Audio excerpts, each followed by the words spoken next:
그러면 여기서 하나 더 짚고 나가자는 거지. 그래, 사회적으로도 뭐든 그래, 다 오케이, 알겠어. 근데 내가 다이어트를 한다고 해서 변하는 게 뭐가 있는데, 안 좋은 게 뭐가 있는데, 이걸 생각해보자는 거예요. 다이어트는 여러분이 어떻게 이 말을 생각할지 모르겠지만 저는 다이어트를 솔직히 단기적인 기아를 만드는 상태 라고 정의를 내려요. 여러분들 다 비하하거나 그런 건 절대 아니에요. 진짜 여러분들이 그냥 그 방법을 몰랐다고 생각하거든요. 왜냐면 저도 옛날에 그랬거든요. 결국엔 지금 이 자리 이렇게 있지만 결국에 내가 내 몸을 단기적으로 기아 상태로 빠뜨렸어요. 그럼 제가 방금 뭐라고 했죠? 내 칼로리 이렇게 가지고 있고 싶어 해. 가지고 있고 싶어 했지. 그러면 어떻게 됐어? 결국에는 신진대사가 느려지는 거야. 생존 모드를 원한다고 했죠. 우리 몸은 계속 필사적으로 생존하기 위해서 노력을 해요. 생물학적으로 배고픔을 느끼잖아요. 사람이기 때문에. 그쵸? 그러면은 이렇게 되면은 내가 다이어트, 날씬한 몸을 갖겠다는 욕구나 이런 것들은 다 사라져. 그것보다 살아야겠다는 욕구가 큰 거야. 왜냐면 인간은 살기 위해 하는 거잖아요. 그치. 그 욕구의 뭐 단계 뭐 이런 것도 있을 거예요. 그쵸? 어이구, 똑똑한 학생이네. 그러면 이런 욕구들이 날씬해지고 싶은 욕구 이런 것들이 급속도로 사라지는 거예요. 허기지니까 음식을 막 먹게 되는 거죠. 그래서 다이어트 실패 이렇게 돼요. 그리고 여러분들이 이걸 어떻게 생각하냐, 이건 어떻게 보면 생물학적인 관점에서 보면 당연한 형상인 거거든요. 내가 나를 굶겼잖아. 나는 생존해야 되는 사람이잖아. 그렇기 때문에 음식을 먹은 거잖아. 그 앞에 있었던 그 욕구는 사라진 지 오래야. 내가 날씬해지겠다는 그런 욕구는. 이거는 어떻게 보면 당연한 섭리 같은 거예요. 근데 이거를 본인의 잘못으로 돌려요. 나 의지 박약이야. 나는 쓰레기야. 이제 내 인성의 결함으로 이어져서 생각을 한다는 거죠. 결국에는 이게 어떻게 됐냐, 본인에 대한 자존감도 떨어지게 되고 그리고 믿음도 떨어지게 되는 거예요. 그리고 결국에는 무력화가 돼요. 제가 이런 적도 있었거든요. 어떻게 됐냐면 고3 때까지 솔직히 다이어트 안 해봤어?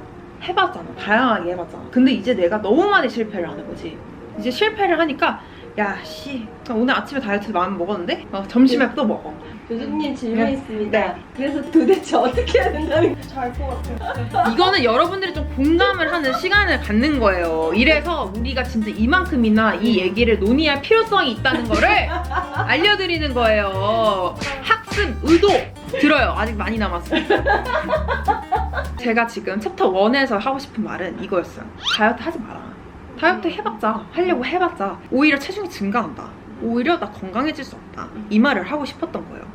우선 제가 하고 싶은 말은 건강한 식습관과 그리고 다이어트 하는 것은 정말 종이 한 장 차이예요. 그래서 말을 하면 다르고 하면 다르고, 이거 알죠? 포인트가 그거야.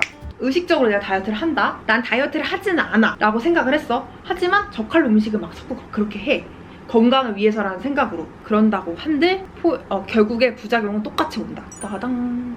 그러면 우리는 어떻게 해야 되냐를 알기 전에 여러분들의 식습관에 대해서 체킹해보는 시간을 가질 거예요. 식습관이 정말 다양하게 있잖아요. 제가 그걸 하나씩 말씀드리면서 나는 어떤 스타일인지 이렇게 말을 해보는 거예요. 자, 이제 check your position. 당신의 식습관 유형을 체크해봅시다. 우선 첫 번째로 신중형이 있어요. 나는 몸에 들어가는 내 음식 하나하나를 엄청나게 신경 쓰는 스타일이야. 나는 엄청 내 몸에 뭐가 들어가는지 다 확인해요. 칼로리, 영양 성분. 그래서 겉으로 보기에는 건강을 엄청나게 신경 쓰는 그냥 정상적인 식습관을 하는 사람으로 보여. 이게 신중형이에요. 신중형. 아무리 소량이라도 몸에 음식이 들어가면 죄책감을 느껴요. 영양 성분을 조리법 엄청 많이 체크해요. 내가 만약에 외식을 하러 나갔어. 나 옛날에 이랬어요. 이거 어떻게 만든 거예요? 여기 뭐 들어갔어요? 그리고 이제 그 주방장님한테 저는 소금은 빼서 해주세요. 샐러드 뭐 소스는 따로 해서 주세요. 뭐 이런 식으로 얘기한다든지. 그러면서 결국에는 본인이 원하는 음식을 외식을 하든 어디서든 다 먹어야 돼요. 그렇게 먹어야 돼요. 거기에서 뭔가가 조금 달라지잖아? 그럼 거기서 스트레스를 받는 거예요. 결국에는 뭐 경계 정도가 엄청나게 심한 거죠. 음식에 대한 경계 정도가 엄청 심하고 계속해서 적게 먹지만 그 양까지도 감시를 해요. 내가 이게 적당히 먹는 게 맞나? 그리고 매일매일 무엇을 먹을지 계획하고. 제가 옛날에 그랬었잖아요. 알죠? 옛날에 진짜 맨날 일주일 단위를 짜놨었어요. 내가 뭘 먹을지. 이 시간에 이렇게 먹어야 되고 저 시간에 저렇게 먹어야 되고. 시간 같은 거를 철저하게 지켜요. 막 6시 이후에는 절대 안 먹는다. 이런 것들 있죠. 겉으로는 저는 다이어트 하는 사람 아니에요. 저는 그냥 건강을 신경 쓰는 사람이에요. 라고 하지만은 이런 거 다 신경 쓰면서 약간 나를 전투 모드로 만들어요. 그리고 시간과 사건에 영향을 받아요. 이게 뭔 말이냐. 내가 예를 들어서 치팅데이를 가서 주말에. 그럼 이날에는 고피 푸는 기요. 그 전에는 진짜 철저하게 식단을 해. 월화수목은 금까지는 이제 닭고야만 드시는 거야. 근데 이제 토요일 됐어. 그럼 그때부터 배 터질 때까지 먹어. 이렇게 해서 자신이 정해놓은 규칙, 자신이 정해놓은 시간, 상황 이런 거에 엄청난 영향을 받는 사람이고요. 근데 문제는 뭐냐, 건강에 관심 있는 거 너무 좋은 거예요. 그렇잖아요. 근데 건강에 관심이 있지만 내가 음식과 싸우고 있잖아. 이거는 음식과 싸우는 거지 진짜 건강에 관심이 있어서 내 몸에 좋은 음식을 찾아 먹으려는 게 아니야. 근데 내가 이렇게 살아왔거든요. 그러니까 이게 저는 진짜 다 모든 걸 겪어봤어요. 여기 있는 유형을. 그러니까. 그래서 다 이게 설명을 정말 더 잘할 수 있는. 그 결국에는 이게 내 몸에 부정적인 결과를 안 끼치면 된다? 근데 부정적인 결과를 끼치고 있잖아. 음식과 자신과의 관계를 굉장히 부정적으로 맺고 있는 거예요. 지금 이거는. 음식은 적, 나는 나를 보호해야 되는 방패 같은 게 되는 거니까. 두 번째는 전문 다이어터형. 이런 분들이 꽤 계세요. 전문 다이어터형은 뭐냐? 약간 제가 생각했을 때 이건 아가리어터형. 약간 이렇게 보면은 될 것 같아요. 왜냐면 모든 다이어터에 대해서 그런 지식들이 풍부해요. 너무 풍부해. 다 알고 있어. 저탄고지 이런 것들. 음식의 양을 항상 먹을 때마다 재요. 체중 이거 있잖아. 이렇게 해서 재고 칼로리도 다 계산해서 계속해서 양 줄이기를 시도하고 이런 행동을 하는 거죠. 근데 진짜 이런 분들 많아요. 저한테도 계속 여쭤보는 게 그럼 칼로리는 언니 얼마나 먹어요? 그럼 양은 얼마나 먹어요? 라는 말을 진짜 많이 듣거든요. 근데 저는 안 재요. 저 옛날에는 다 됐어요. 그치 엄마? 우리 집 저울이 너무 많았어 집에. 내 몸도 재고 제 몸도 재고 이런 거지. 당 몸도 재고 당 몸 어느 정도냐. 진짜 그런 식으로 다이어트를 했었어요 저도. 근데 특징이 뭐냐면 이게 어떻게 보면 신중형의 특징도 어느 정도 보여요. 왜냐면 내가 음식과 싸우고 있잖아요. 내가 지금 이런 식당을 하는 목적은 다이어트를 위해서야 라는 게 강한 거예요. 근데 솔직히 뭐가 포인트인 줄 알아? 다이어트 지식이 풍부해도 쓸데가 없어요. 이렇게 많잖아. 쓸데가 없어. 최후의 만찬을 즐기는 스타일이야. 왜냐하면은 제 생각은 그래요. 다이어트 자체 시작하는 것 자체가 스트레스이기 때문에. 본인도 아는 거예요. 다이어트 시작하면 스트레스를 엄청나게 받을 거라는 거. 너무 많이 아니까. 방법론이 너무 많아. 그리고 계속해서 트렌드가 바뀌어. 그러니까 다이어트 시작하면 스트레스 시작이다. 절망의 나를 시작하는 거다. 이러면서 그 전에 최후의 만찬을 즐기는 거죠. 근데 문제가 뭐냐? 좀 불편해요. 맨날 저울 짚고 댕길 거야? 힘들어요. 그쵸? 그리고 이게 평생 할 수 있을까요? 당연히 내가 일반식을 먹자마자 요요 현상이 생기는 거. 토식을 하면서 평범한 일반인처럼 살 수 있을 거라 생각하시나요? 분명히 그러신 분들도 있을 거예요. 하지만 정말 요만큼의 스트레스도 없다고 말할 수 있을까?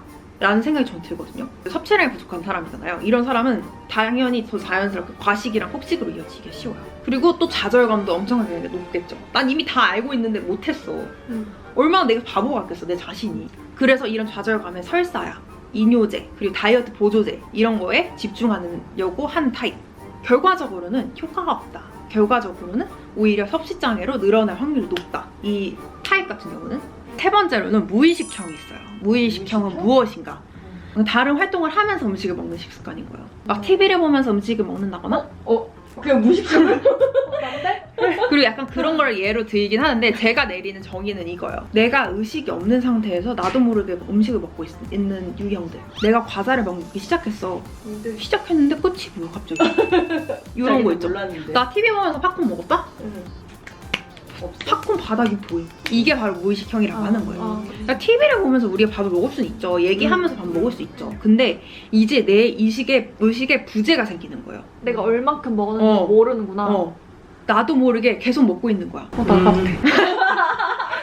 이제 여러 가지 유형이 있어요. 무의식형은. 1번은 혼동 상태의 무의식. 이거는 내가 너무 바빠서 먹을 시간이 없어.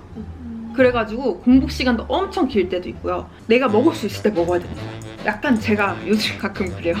일이 너무 바쁘니까 진짜 식사 스타일이 그냥 무계획적이에요. 손에 잡히는 대로 먹고. 근데 사실 저는 손에 잡히는 대로 먹진 않아요. 제가 먹고 싶은 걸 먹어야 하기 때문에. 근데 여기에서 포인트는 그거야. 내 의식이 사라진다는 거지. 내가 음식을 먹을 때 무의식적으로 먹는 거야. 그리고 뭐 영양, 다이어트 이런 거 신경을 안 써요. 신경 안 쓰고 그냥 오직 이 손에 잡히는 걸 막 먹는 거야. 근데 이 사람들의 특징은 급심하게 배고플 때까지 눈치를 못 채요. 왜냐면 내가 일에 너무 집중하고 있으니까. 그리고 두 번째는 거절하지 않는 무의식형의 특징. 내가 배가 고파서 밥을 먹고 막 이러잖아요. 근데 이런 사람들은 그런 게 없어요. 그냥 음식이 앞에 있으면 그거 먹어야 되는 거야. 음식을 그냥 지나치질 못해요. 그리고 또 어느 정도 섭취하는지 의식을 못해요. 내가 그냥 막 돌아다니면서 이거 하나 먹고 저기 오시면 또 하나 먹고 또 하나 먹고 약간 이렇게 되는 거야. 세 번째는 낭비하지 않는 무의식형. 이거는 내가 음식이 너무 아까워. 이거 같아. 음식을 남기지 못하는 거야. 맞아.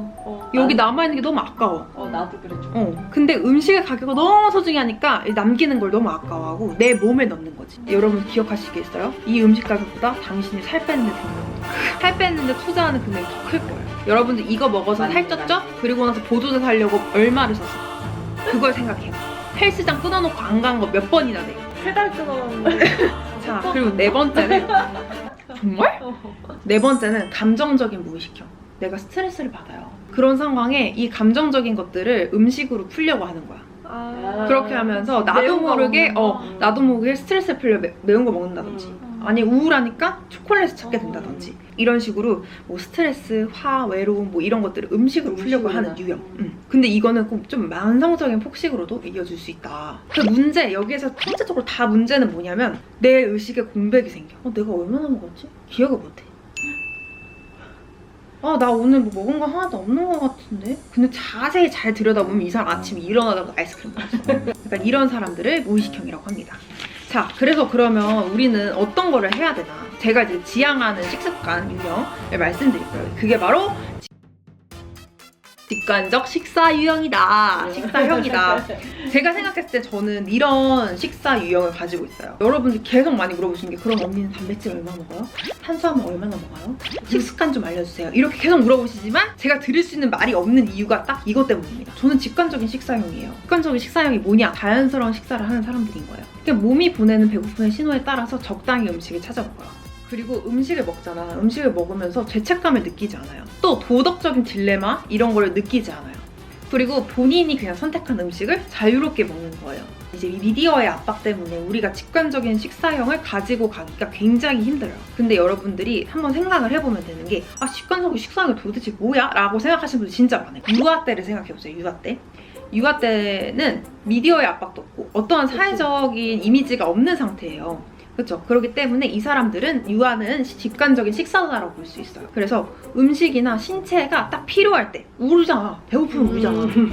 먹다가 배부르면 퇴퇴 이러잖아. 안 먹겠다고 하잖아. 딱 직관적인 식사자인 거예요. 이 유아들이 왜 그러냐? 음식, 신체 이미지에 대한 메시지에서 자유롭기 때문이에요. 강박이 없기 때문이야. 그래서 필요한 거를 자기가 알아서 때에 맞춰서 잘 찾아먹는 형태인 거죠. 본능이지 그냥 본능. 그치. 왜 우리가 걱정하는 게 부모님들이 걱정하는 게 뭐야? 이거 이렇게 먹으면 안 되는데 꼭 하루 3끼 먹어야 되는데 이런 걱정을 하면서 애기들을 먹이기 시작해요. 근데 오히려 이런 베이스 오는 걱정이야. 오히려 이게 어떻게 연결이 되냐? 직관적인 식사자의 유형에서 자꾸 벗어나게 만드는 거예요. 막 이런 거 있어. 나는 초콜릿 먹고 싶어. 근데 이제 엄마가 넌 초콜릿 일주일에 한 번씩밖에 못 먹어. 이렇게 하면 그때서부터 이제 초콜릿을 너무 먹고 싶은 거야. 이 맛있는 거를. 이거는 소중한 거였어. 이 시간 너무 소중해. 맞아. 옛날 그런 얘기도 있었어. 유기농 좋아하고 절대 과자 같은 거 안 먹이는 애들 보면은 나중에 놀이터 가가지고 과자 주워 먹잖아.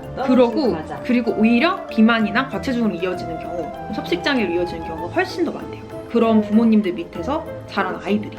결국은 의도는 너무 좋아요. 부모님 걱정하시는 거니까. 좋은 것만 먹이고 싶은 거지. 근데 자녀의 이런 자연스러운 식사를 막으려고 하는 순간 아이들은 직관적인 식사자에서 벗어나게 되는 거죠. 근데 포인트는 뭔 줄 알아요? 아이들은 아이들 자체가 자기한테 필요한 영양분을 잘 챙겨 먹는데요. 그럼 내가 지금 이게 필요하면 그게 먹고 싶어서 먹는 거예요. 맞아. 그렇다고 했어. 뭔가 먹고 싶은 거는 몸에서 그게 필요한 영양소. 엄마 맨날 그 얘기하잖아. 진짜. 그러면서 떡 겁나 먹어. 탄수화물 엄청 필요한가 봐 몸이. 그래서 결국에는 체중 감량을 이유로 해가지고 아이들한테 그렇게 얘기를 하잖아요. 그럼 그 아이들은 그 스트레스 때문에 더 음식에 집착하게 되는 거예요. 몰래 먹고. 몰래 먹고. 그치. 그러면은 우리는 어떻게 하면 직관적 식사형으로 다시 갈 수 있느냐? 첫 번째 포인트. 우선은 스스로 사회의 잘못된 인식에서 벗어나야 된다. 그리고 그런 숭배를 멈춰야 된다. 그 몸에 대한 숭배 같은 거 있잖아요. 그런 걸 멈춰야 된다는 거예요. 저는 사실 여러분들이 제 몸을 보고 우와 해서 들어오신다는 거 잘 알고 있어요. 전 그래서 그걸 이용해서 제가 하고 싶은 얘기를 하는 거거든요. 솔직히 말하면 전 그걸 잘 이용하고 있어요. 거의 다 끝나가니까 좀만 기다리세요.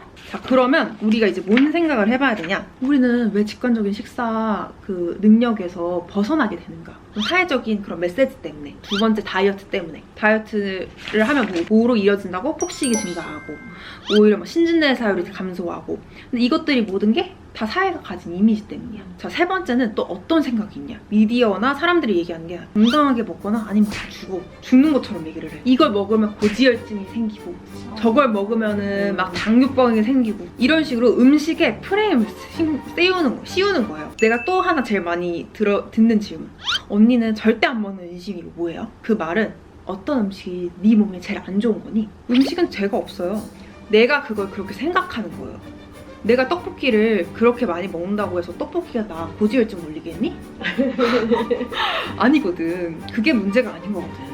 음식이 문제가 아닌 거. 그래서 건강한 식단을 추구해야 된다는 그런 메시지에 계속해서 사람들은 내가 건강한 식단을 유지하지 못하면은, 그걸 안 하면은 나는 금방 죽을 거야. 이런 생각을 갖게 되는 거죠. 그리고 세상에 나쁜 음식이 있고 좋은 음식이 있어. 나는 좋은 음식을 먹는 착한 아이가 될 거야. 약간 이런 생각을 하는 것 같아요. 제가 느꼈을 때. 막 그런 거 있잖아. 마가린 트랜스지방, 마가린은 겁나 까고 막 이런 것들 있죠. 근데 솔직히 나 그런 생각도 해. 즐겁게 먹으면 0칼로리. 0칼로리는 아니겠지만 즐겁게 먹으면 확실히 살을 덜 찔 수밖에 없어. 아무튼 그래도 포인트는 그거예요. 그렇다고 해서 제 말이 건강한 식단을 하지 말아라, 이게 아니에요.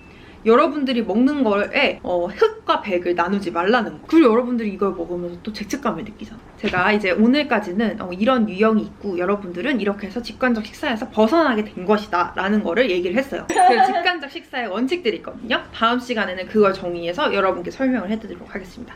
그럼 다음에 만나요. 자, 소감 한마디씩 하시죠, 소감. 자, 어땠어요, 오늘의 강의? 너무 찔렸고요. 네. 다이어트 해야겠어요, 말아야겠어요?